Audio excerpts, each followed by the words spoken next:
Assalamualaikum warahmatullahi wabarakatuh. Berjumpa lagi dengan channel saya. Pada video kali ini saya akan melanjutkan pembahasan mengenai matrik penilaian LAMDIK untuk program sarjana. Sebelumnya kita sudah membahas mengenai dua kriteria pertama, yaitu visi keilmuan dan tata pamong dan tata kelola. Sekarang kita akan bahas kriteria 3, yaitu mahasiswa. Untuk kriteria 3 ada 9 elemen. Nah, ini kriteria 3 mahasiswa, ada 9 elemen. Kita akan bahas satu persatu.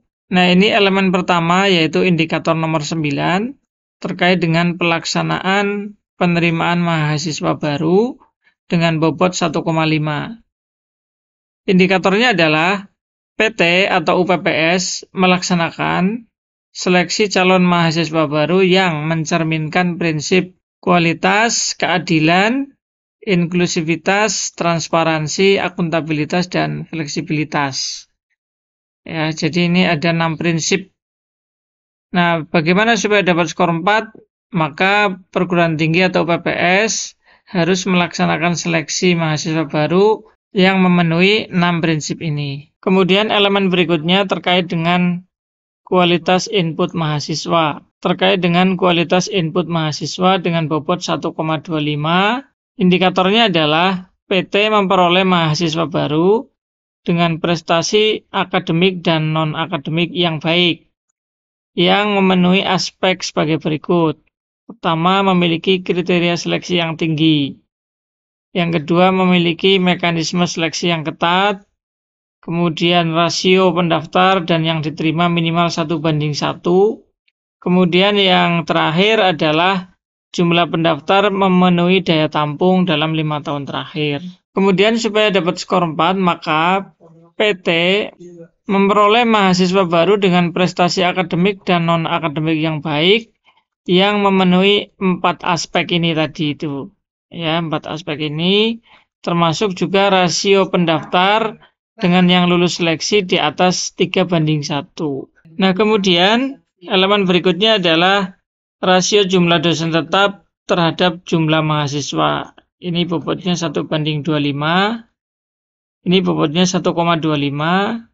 Kemudian untuk indikatornya rasio jumlah DTPS terhadap jumlah mahasiswa memungkinkan mahasiswa berinteraksi dengan dan memperoleh bimbingan dari dosen dengan baik. Nah, untuk kelompok sains dan teknologi, agar dapat skor 4, itu rasionya antara 15 sampai 25. Itu skornya nanti dapat 4. Kalau yang soshum atau sosial humaniora, itu rasionya antara 25 sampai 35. Artinya satu dosen berbanding 25 mahasiswa sampai 35 mahasiswa. Nah, kemudian yang berikutnya, ketersediaan aksesibilitas dan kualitas layanan mahasiswa. Indikatornya PT atau UPPS menyediakan layanan mahasiswa yang mencakup 1.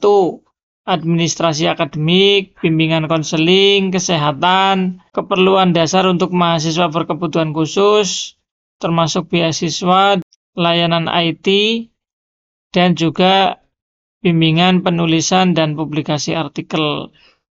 Kemudian yang kedua, layanan tersebut dapat diakses oleh mahasiswa, dan yang ketiga, layanan tersebut memiliki kualitas yang baik.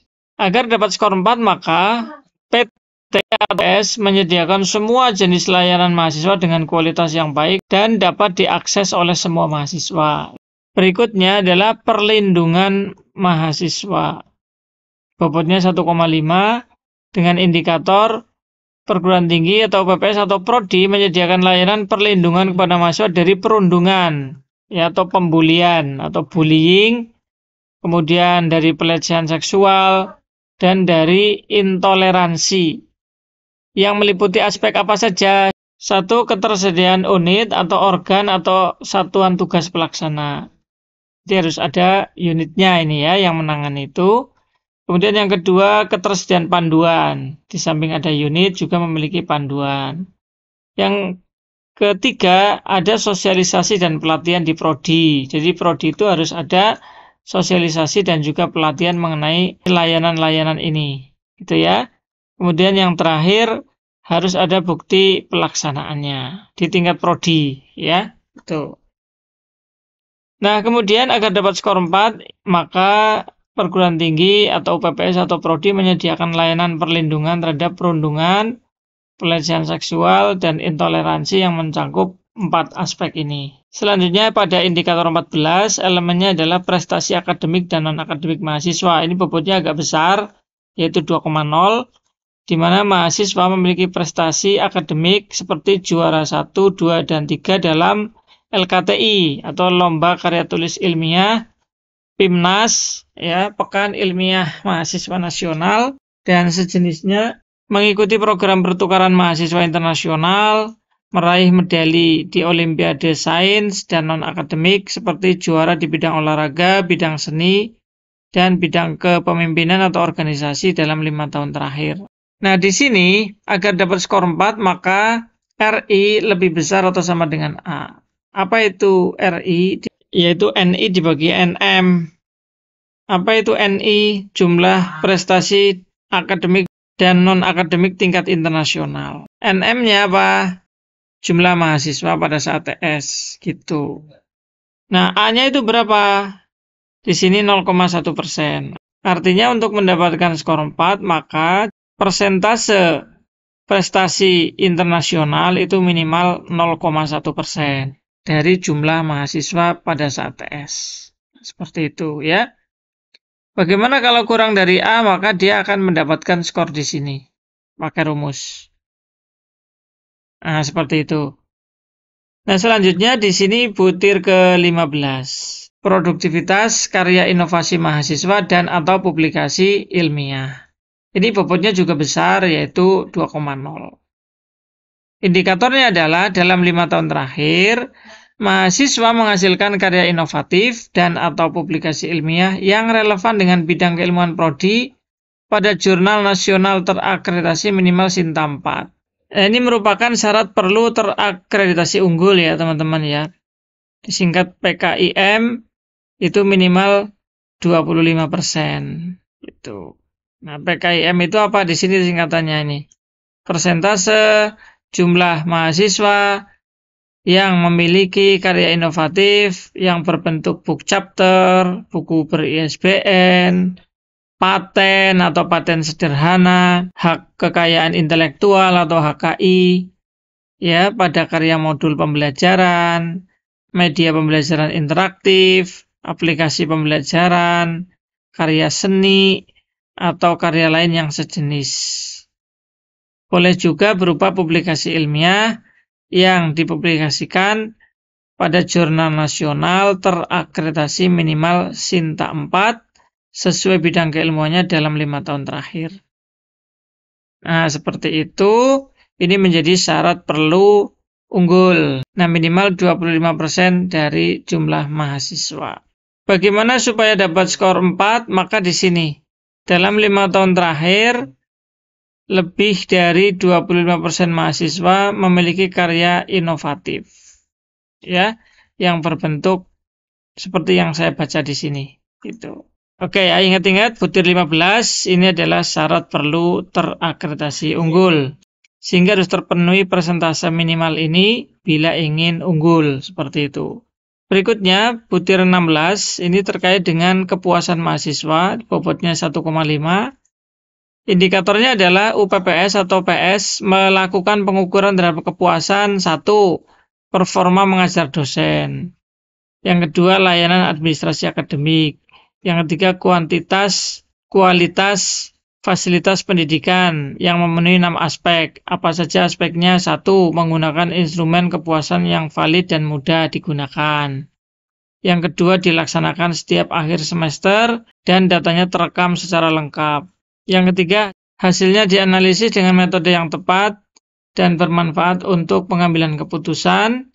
Kemudian yang keempat, dilakukan review terhadap hasil pelaksanaan pengukuran. Yang kelima adalah ditindaklanjuti untuk perbaikan dan peningkatan mutu pengajaran. Serta yang keenam, hasilnya dipublikasikan dan mudah diakses.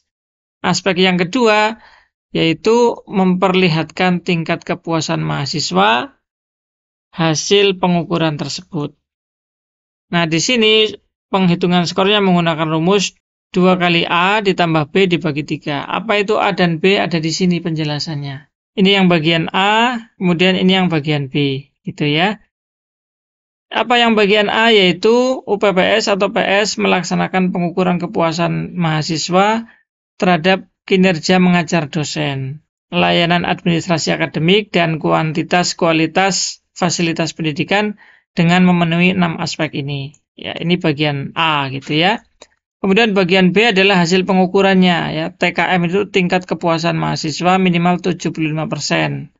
Nah, cara menghitungnya ada rumusnya ini. Untuk tingkat kepuasannya menggunakan aspek yang pertama reliability, yang kedua responsiveness, yang ketiga assurance, yang keempat empati, dan yang kelima tangible.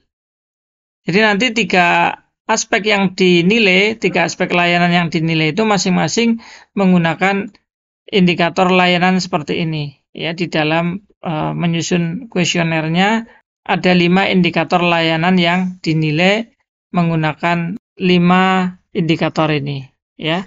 Nah, cara menghitung kepuasan mahasiswa pada aspek KI dihitung dengan rumus sebagai berikut. TKMI yaitu 4 kali AI ditambah 3 kali BI ditambah 2 kali CI ditambah DI. Nah, apa itu AI? AI adalah persentase sangat baik. Itu bobotnya 4. Kemudian BI persentase baik, bobotnya ini 3. CI cukup, bobotnya 2. DI kurang, bobotnya 1.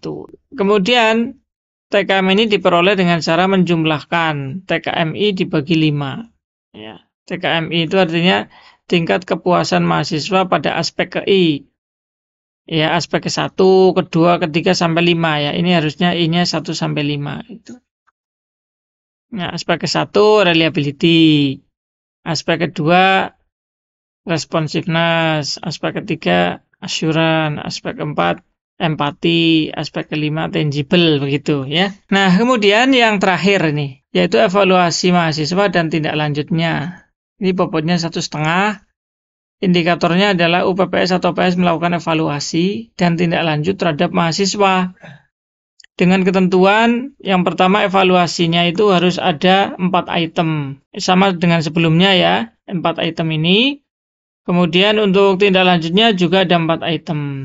Nah, kalau evaluasi dan tindak lanjut masing-masing dilakukan dengan memenuhi 4 aspek ini, akan dapat skor 4. Seperti itu ya. Nah, itulah teman-teman sekalian untuk matrik penilaian kriteria ketiga yaitu mahasiswa dari Lamdik untuk program sarjana. Ada 1 syarat perlu unggul, silakan diupayakan bagaimana supaya ini bisa terpenuhi. Demikian untuk video kali ini, semoga bermanfaat. Terima kasih telah menonton.